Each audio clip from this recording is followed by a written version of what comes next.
Welcome to the tutorial on researching and avoiding bias. This tutorial will discuss what kinds of bias journalists need to constantly watch out for, how that bias can impact their stories, and how such bias can be avoided. Journalists are just supposed to report the facts so that their readers can make informed decisions of their own on the topics being reported.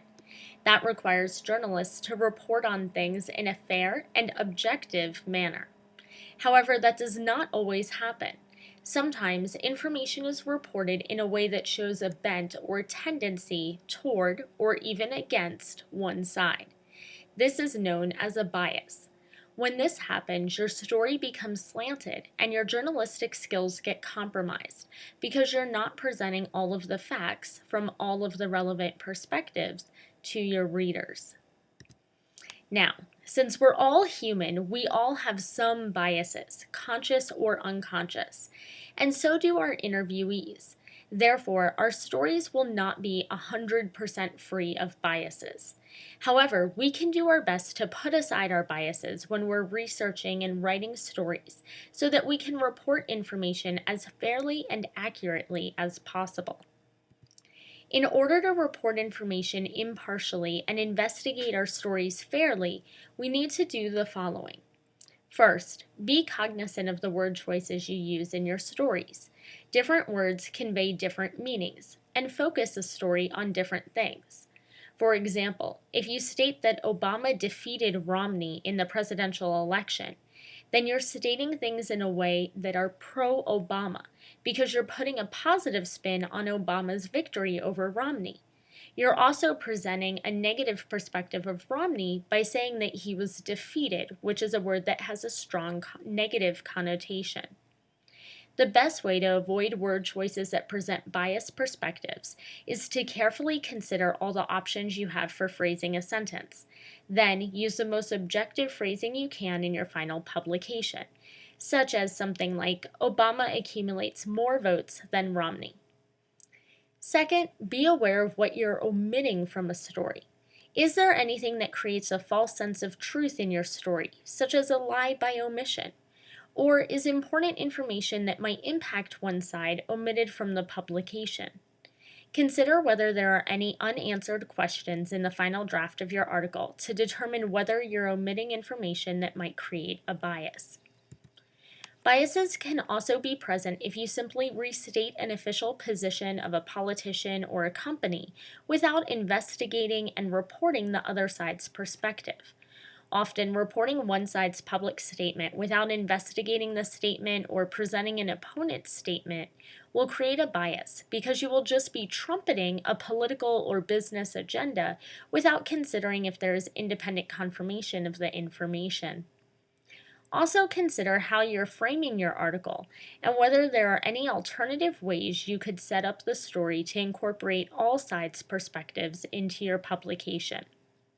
Additionally, be sure to investigate the agenda that your sources may have, or that you personally may have, and leave that agenda out of your story. It's difficult to admit to ourselves that we are investigating something for personal reasons, but sometimes that's what we have to do. Incorporating the opposing perspective into our stories can definitely be a challenge, but it's required if you want to be an objective and reputable reporter. On a similar note, asking why your sources may have led you in a certain direction is important too, in order to ensure that you're not promoting their agendas without contemplating all sides of the story. Ensure you're using a wide range of sources that can give you multiple perspectives on a situation, so that you are not just focusing on one side of the story. You may not realize it, but your geographic location also limits the view of a story you receive and the type of news you hear about. For example, in Florida, you're less likely to hear about stories from Syria than you are if you actually are in Syria. People tend to be interested in local news that impacts them, so reporters tend to focus on that information to the exclusion of other information.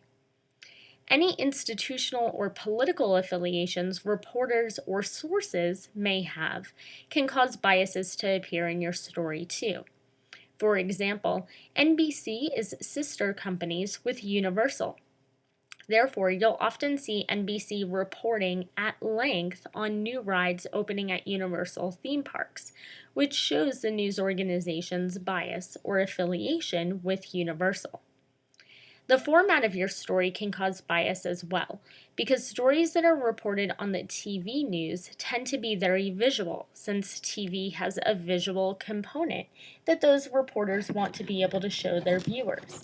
However, stories that are reported in print newspapers are less visual, since their readers are not looking for interesting videos, but instead are looking for a picture or two. Now that you know all the different ways biases can appear in publications, let us look at how you can do your best to avoid such biases. First, focus on the evidence and the facts. Do not interpret them. Just let your readers know what those facts are so that your readers can develop their own opinions about the evidence. Also, be sure to use objective words that show fairness to both sides when writing about the evidence. As we have discussed before, it will always be important to investigate your sources and their agendas before printing any information you get from them. Doing this for yourself is also useful to avoid biases. When determining whether you should even report on a particular topic or whether doing so would show bias toward or against one side, consider the following. First, focus on the journalistic merits of the story. Is the topic newsworthy? Is it important for your readers to know about? Second, be sure you are not targeting any particular business or individual.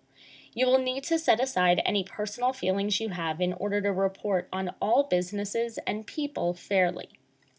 On the flip side, you don't want to report on a business or individual just because it is a sponsor of yours or something you like, since that would show positive personal feelings for it.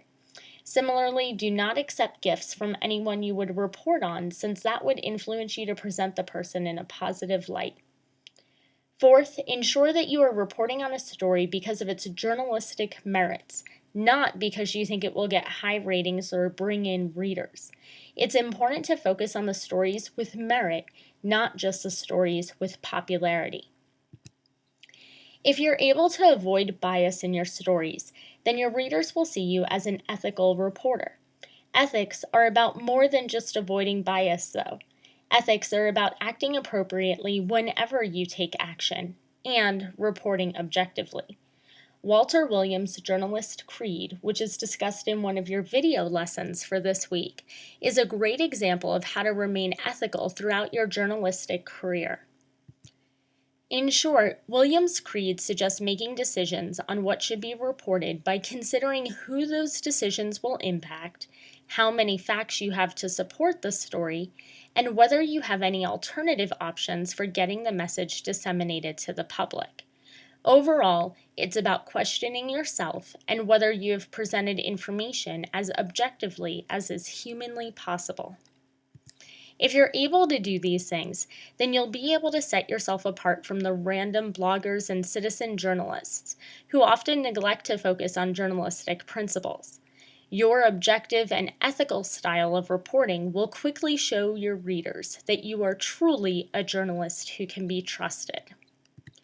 With time and practice, you'll get used to investigating biases, and avoiding them will become an automatic part of your journalistic skills. Thank you so much for listening, and good luck producing objective stories.